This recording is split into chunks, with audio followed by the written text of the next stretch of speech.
Hi friends, welcome to Varalakshmi Podarillu. మన కర్నూలు నగరము ఎంతో పుణ్యం చేసుకుందండి. ఎందుకంటే విశ్వశాంతి మహాయాగము మహోత్సవం మన కర్నూలు జిల్లాలో జరుగుతున్నందుకు నాకు చాలా ఆనందంగా ఉంది.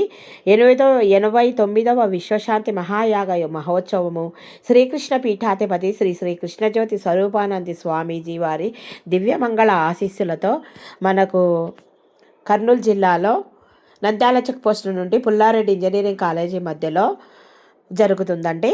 ఇక్కడైతే కౌంటర్లో మనకు తోచినది ఏదైనా సాయం చేయొచ్చు. మా ఇంటి దగ్గర పాలాకు గోత్రం తులసమ్మ ఆంటీ వాళ్ళు వాటర్కు గ్లాసులు అయితే గిఫ్ట్గా ఇచ్చారండి. అందుకోసానికి డొనేట్ చేస్తే నేను ఇక్కడైతే కౌంటర్లో ఇచ్చేస్తున్నానండి. ఈ విశ్వశాంతి మహాయాగ మహోత్సవానికి మీరందరూ కర్నూలు జిల్లా వాళ్ళు ఈ వీడియో చూసిన వాళ్ళందరూ తప్పకుండా రావాల్సిందిగా కోరుతున్నాను. ప్రతిరోజు సాయంత్రం అయితే పూజలు కళ్యాణం ఉంటుంది. ఈరోజు లక్ష్మీ నరసింహస్వామి కళ్యాణం అయితే అంగరంగ వైభవంగా వచ్చింది. భక్తులు చూడండి ఎంతమంది ఉన్నారో. ప్రతిరోజు ఉదయము మధ్యాహ్నము రాత్రి మహాప్రసాదము అన్నప్రసాదం ఉంటుంది. మధ్యాహ్నం అన్నప్రసాదము, సాయంత్రము ఉదయం అల్పాహారం ఉంటుంది. స్వామివారి కళ్యాణం చూద్దాం రండి.